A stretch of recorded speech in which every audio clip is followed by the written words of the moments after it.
it's Ruth Romano here. I've got a soap making business based in Cheshire, and I was looking forward to sharing my soap making passion with you all at the RHS Tatton Flower Show this year.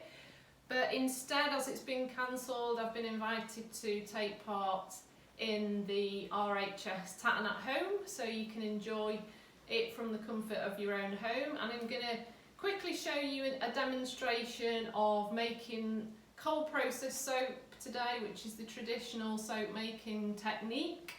So I'm going to start off by, I've got some oils in the pan mixed together with a lye solution, so that's what you need to turn the oils into soap. So I'm going to start off by mixing those together. I've got them to the right temperature, and what I need to do now is give them a blend to get them to something called the tray stage, which is where the soap starts to thicken. So forgive me while the blender is going. It's a little bit noisy, but I'll talk to you in between. So I'm going to start off with that. Give it a quick stir by hand initially, and then I'm going to start blending.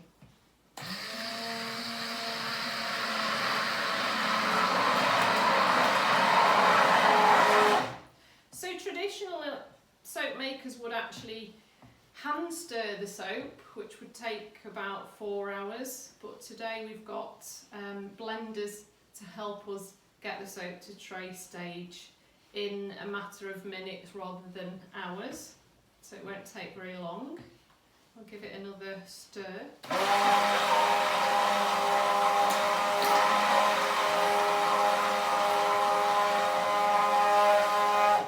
So as I'm blending the soap, it starts to thicken up, and it also resembles a custard-like consistency, and it starts to get lighter and creamier in colour as well.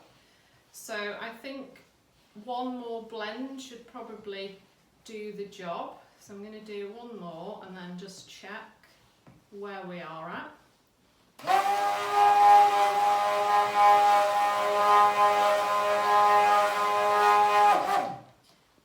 Okay, just another hand stir in between. Sometimes the blending creates a lot of bubbles in between, in which case we just need to hand stir those out. So just give it a final hand stir with the blender. And then I'm just going to double check to see if we've reached tray stage. Okay, so in theory you should be able to see a drizzle of soap on the top. When you drizzle some soap on the top, you'll be able to see a trace of the soap on the top, and then you know if you've reached the tray stage. So we are at that point. So we're now at the point where I can finish blending, and I'm going to make a lavender soap today. So I'm going to add some lavender essential oil, which is absolutely wonderful. It's one of my favourites. So add that in to create a lovely relaxing soap. So stir that in, and then I'm going to add some colour to the soap also. So what I'm going to do is pour some soap separately into a jug with some purple colour. I'm just going to tap that into the jug. Okay.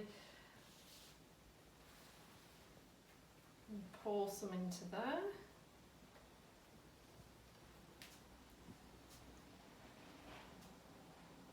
And then give the purple a good mix, trying to get it smooth.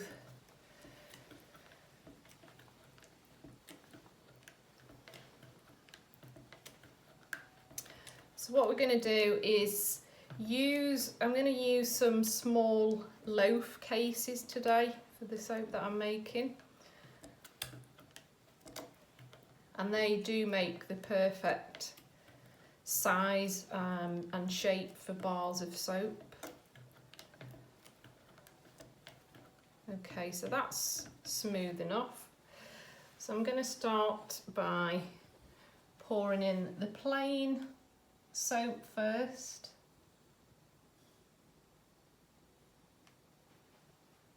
So I'll do 4 at a time. And then add some colour to each.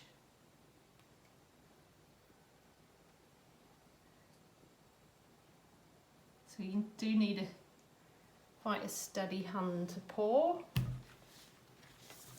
And then I'm going to add some of the colour into those.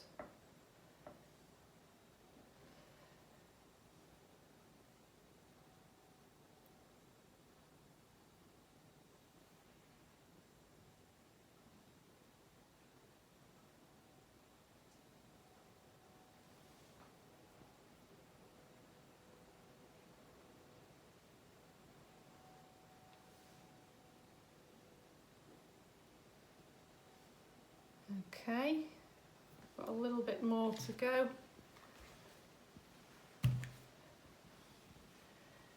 So do another 4.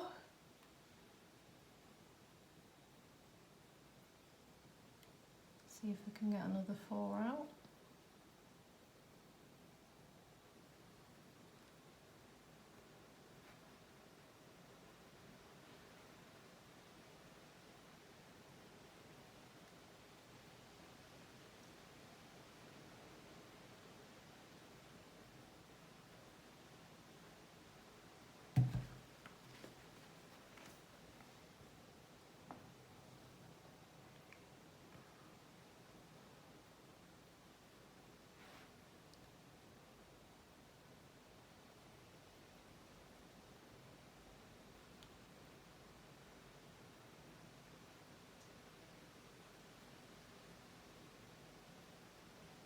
Final one.